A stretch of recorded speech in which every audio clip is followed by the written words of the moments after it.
Son las 9:29, aquí está Ángel Verdugo. Ángel, ¿cómo estás? ¿Qué tal, Pascal? Muy bien, gracias. Muy buenos días a quienes nos escuchan en este momento. Sé que por el aniversario de lo que ya tú comentaste al principio, de este, pues no sé cómo llamarlo, si tragedia o no lo sé, lo de el 11 de septiembre del año 2001, que está cumpliéndose 17 años. Perdón, año 2000, no, 2001. 2001 es correcto, 2001. 17 años. Lo más que quisiera yo decir lo siguiente, que a partir de esa fecha, Pascal, la forma de viajar en avión cambió radicalmente en el mundo. Es decir, si quisiéramos buscar un cambio práctico, que todo el mundo lo siente, lo sufre o no, lo padece, es la forma de viajar en avión. Eso ya no habrá regreso. Ya aquel nivel de confianza en el pasajero o de los aeropuertos en los pasajeros se acabó completamente. Cada vez debemos entender que va a ser más molesto viajar en avión. Los filtros de seguridad, buenos, malos, estrictos, relajados, lo que sea, van a ser una monserga. Entonces, aquellas personas que viajan en avión me darán la razón. Es, como dirían en inglés, un pain in the ass viajar en avión. Pero bueno, la vida moderna obliga a eso. Voy a comentar, Pascal, un tema del cual poco se dice, y cuando ese poco se expresa, se habla incorrectamente del tema. Voy a hablar del campo mexicano. Tomo como pretexto, vamos a decir, un artículo interesante que publicó ayer el doctor Isaac Katz, que tú conoces, un maestro pues de toda la vida, de decenios, y formador de generaciones de economistas en el Instituto Tecnológico Autónomo de México. Debo decir que el tema que él maneja, que quizá en México es el que está como cuchillito de palo una y otra vez, el de los derechos privados de propiedad. Yo llegué a ese tema como materia de estudio por él. En 1995 organizamos un simposio en Ciudad Obregón sobre agroindustria. Entonces yo lo invité a él a que fuera a dar una conferencia y habló sobre la importancia de los derechos privados de propiedad, específicamente en la cuestión del campo. Estábamos en el Valle del Yaqui, etcétera. Y a partir de ahí he seguido estudiando el tema en relación con el problema del campo mexicano. Y ayer, una vez más, el doctor Katz, en su colaboración en el periódico El Economista, habla del artículo 27, que es el artículo constitucional que tiene que ver no solo con el campo, sino con la tierra en general, la propiedad de lo que está en el subsuelo de la nación, etcétera, etcétera.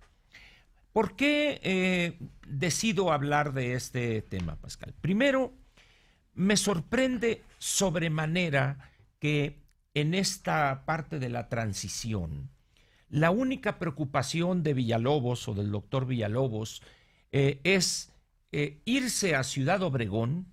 No le hemos escuchado una sola palabra al problema que significa el artículo 27 como gran obstáculo para llevar tecnología y capital al campo mexicano.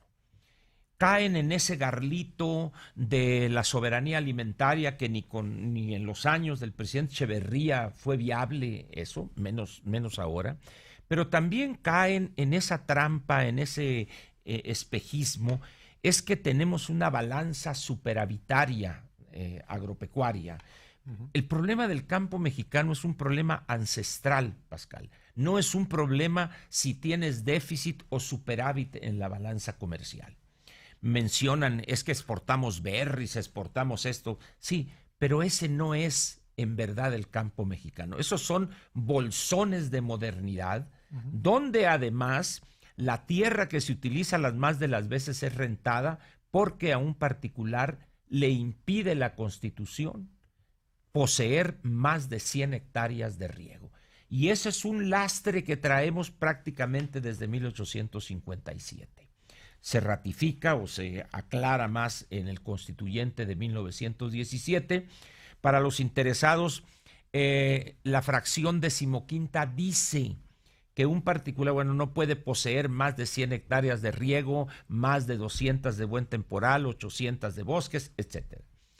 Dice uno, quizá vamos a conceder que en 1917 era lógico ese planteamiento en función del latifundismo porfirista, de los hacendados ausentes, que había un administrador que le enviaba el dinero, etcétera. Pero hoy, cuando tienes tú empresas agrícolas en Brasil que poseen y explotan 250,000 hectáreas de soya, o tienes tú en Argentina estancieros que desde hace 7, 8 o 10 generaciones siembran 50,000 hectáreas de trigo, por ejemplo, y ahora soya también, o empresas en Estados Unidos y Canadá que manejan millones de acres, pues dices, mantener esa ficción donde tienen los agricultores del Valle de Culiacán que andar haciendo maroma y teatro para rentar parcelas y juntar 50 hectáreas aquí, 50 para poder tener una economía de escala que les permita cultivar 800,000 hectáreas de tomate, etcétera, pues, ¿no? Y como parte de ese problema del campo mexicano tenemos los derechos privados de propiedad, es decir, que en la ley no se respeta la propiedad privada de manera íntegra. Dicho de otra manera, la seguridad jurídica en lo que se refiere a poseer la tierra es débil, es enclenque. Por eso muchos agricultores o personas que poseen tierra dudan, particularmente en el caso de la ganadería de agostadero, de hacer inversiones, porque siempre está sobre ti una espada de Damocles, que es que te expropien por utilidad pública cualquier cosa que ello signifique. Si no obstante la justicia social que pudiere haber ahí en ese concepto, no se ha definido bien a bien qué significa utilidad pública. Y eso pues da pie a un capricho del gobernante, como puede ser lo que pasó el 76, cuando el presidente Echeverría expropió aquellas 30 y tantas mil hectáreas en el Valle del Yaqui. Es importante que entendamos este concepto de los derechos privados de propiedad. Yo les recomiendo sinceramente a quien esté interesado en el tema que lea este viejo libro ya del doctor Katz que se llama La Constitución y el Desarrollo Económico de México.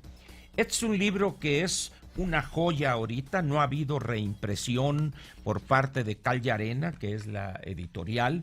Este es un libro donde analiza la Constitución desde el punto de vista de la teoría económica y con un énfasis importante en dos artículos, el artículo 123 y el artículo 27. 123, mercados laborales, todo lo que tiene que ver con el factor trabajo, y el 27 con la parte de la tierra, el campo mexicano, el subsuelo, recursos, etcétera.